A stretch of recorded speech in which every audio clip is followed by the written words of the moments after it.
അപ്പം നമുക്ക് നേരെ കാര്യത്തിലേക്ക് കടക്കാം. ഈ വൈഫൈയും 5Gയും ഒക്കെയുള്ള പുതിയ ലോകത്ത് പഴയ ചില കാര്യങ്ങൾക്ക് ഇപ്പോഴും പ്രസക്തിയുണ്ടോ? ഉണ്ട്. അതെങ്ങനെയാണെന്ന് നോക്കാനാണ് നമ്മളിന്ന് പോകുന്നത്. ശരിക്കും ഇൻട്രസ്റ്റിംഗ് ആയിരിക്കും. ഇതൊരു തമാശയാണെന്ന് തോന്നാം, അല്ലേ? പക്ഷെ ഒന്ന് ചിന്തിച്ചു നോക്കൂ. നമ്മുടെ പോക്കറ്റിലിരിക്കുന്ന ഫോണില് ലോകം മുഴുവനുണ്ട്. പക്ഷേ നമ്മുടെ തലച്ചോറ് ഇപ്പോഴും 2G സ്പീഡിലാണ് ഓടുന്നത്. ഇടയ്ക്കിടയ്ക്ക് റേഞ്ച് പോകുന്ന പോലെ ശ്രദ്ധയും ചിന്തയുമൊക്കെ കട്ടായി പോകുന്നുണ്ടോ? പണ്ടൊക്കെ ഓർത്തു നോക്കൂ, എന്തെങ്കിലും അറിയണമെങ്കിൽ ലൈബ്രറികളൊക്കെ കയറിയിറങ്ങി നടക്കണം. ഇപ്പോഴോ ഒരു വിരൽത്തുമ്പിൽ വിവരങ്ങളുടെ ഒരു സുനാമി തന്നെയുണ്ട്.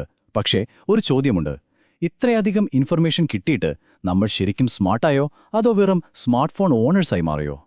അപ്പോ ഈ ഡിജിറ്റൽ കാട്ടിൽ വഴിതെറ്റാതെ കുറച്ചുകൂടി സ്മാർട്ടായി ജീവിക്കാനുള്ള കുറച്ച് ടിപ്സ് അല്ലെങ്കിൽ ഒരു അപ്ഗ്രേഡ്, അതാണ് നമ്മളിന്ന് നോക്കാൻ പോകുന്നത്. ഓക്കെ, അപ്പോൾ നമ്മുടെ ആദ്യത്തെ പോയിന്റിലേക്ക് വരാം. കയ്യിലൊരു ലോകം കൊണ്ടു നടന്നിട്ട് കാര്യമുണ്ടോ? അത് തലയിലേക്ക് കൂടി കയറണ്ടേ? ഇതാണ് ഏറ്റവും വലിയ വ്യത്യാസം. നമ്മുടെയൊക്കെ അച്ഛനമ്മമാരുടെ കാലത്ത് ഇൻഫർമേഷൻ കണ്ടുപിടിക്കാനായിരുന്നു പാട്. നമുക്കോ ഇൻഫർമേഷൻ്റെ ഒരു കൂമ്പാരത്തിൻ്റെ ഇടയിൽ നിന്ന് ഏതാണ് ശരി ഏതാണ് വ്യാജം എന്ന് തിരിച്ചറിയാനാണ് പാട്, അല്ലേ? അപ്പോൾ ആദ്യത്തെ ഗൊറില്ല വിദ്യ എന്താണെന്ന് നോക്കാം. വായന. പണ്ടൊക്കെ നമ്മളൊരു കാര്യം മുഴുവൻ വായിച്ച് മനസ്സിലാക്കുമായിരുന്നു. ഇപ്പോഴോ ഹെഡ്ലൈൻ വായിക്കുന്നു, ബാക്കി അങ്ങോട്ട് ഊഹിച്ചെടുക്കുന്നു. നമ്മുടെയൊക്കെ വാട്സാപ്പ് യൂണിവേഴ്സിറ്റിയില്ലേ, അവിടുന്ന് വരുന്ന ഫോർവേഡിന്റെ ആദ്യത്തെ 2 വരി വായിച്ചിട്ടാണ് പലരും ലോകകാര്യങ്ങൾ വരെ വിലയിരുത്തുന്നത്. എന്തൊരവസ്ഥയാണല്ലേ? ശരിക്കും വായന എന്ന് പറയുന്നത് വെറുതെ സ്ക്രോൾ ചെയ്ത് വിടലല്ല. അത് നമ്മുടെ ബ്രെയിനിന് കൊടുക്കുന്നൊരു ജിം വർക്കൗട്ട് പോലെയാണ്. ചുമ്മാ സ്ക്രോൾ ചെയ്യുന്നത് ട്രെഡ്മില്ലിൽ വെറുതെ നിൽക്കുന്നത് പോലെയും. ആഴത്തിൽ വായിക്കുമ്പോഴേ മസിൽ പിടിക്കൂ. ഓക്കെ, വായനയുടെ കാര്യം നമ്മൾ പറഞ്ഞു. ഇനി അടുത്തത് കേൾവി. ഈ ഓട്ടത്തിനിടയിൽ നമുക്ക് എവിടെയോ നഷ്ടപ്പെട്ടു പോയൊരു കഴിവ്. നിങ്ങൾ ചെയ്യാറുണ്ടോ പോഡ്കാസ്റ്റും വീഡിയോയുമൊക്കെ 2x സ്പീഡിലിട്ട് കാണുന്നത്? സമയം ലാഭിക്കാലോ. പക്ഷേ സത്യം പറഞ്ഞാൽ നമ്മൾ ശരിക്കും അത് കേൾക്കുകയാണോ അതോ ആ ശബ്ദം ഓടിച്ചു തീർക്കുകയാണോ ചെയ്യുന്നത്? ചെവിയിലൊരു ഇയർഫോൺ വെച്ചാൽ കേൾവിയായി എന്ന് പറയാൻ പറ്റില്ല. ഒരു കാര്യം കേൾക്കുമ്പോൾ അത് നമ്മുടെ തലച്ചോറിലേക്ക് ഒന്നിറങ്ങിച്ചെല്ലാൻ സമയം കൊടുക്കണം. അതിന്റെ അർത്ഥം, അതിലെ ഇമോഷൻ, ഇതൊക്കെ മനസ്സിലാക്കാൻ കുറച്ചൊരു ക്ഷമ വേണം.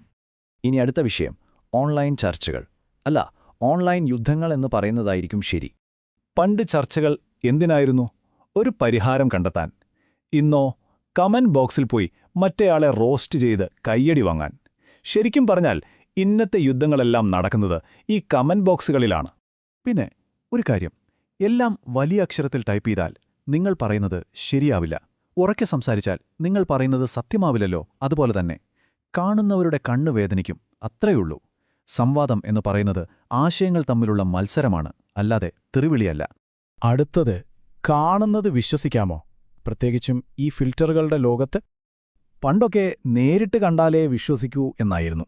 ഇപ്പോഴോ ഒരു വെരിഫൈഡ് അക്കൗണ്ടിൽ നിന്ന് ഒരു പോസ്റ്റ് വന്നാൽ മതി, നമ്മളത് കണ്ണടച്ച് വിശ്വസിക്കും.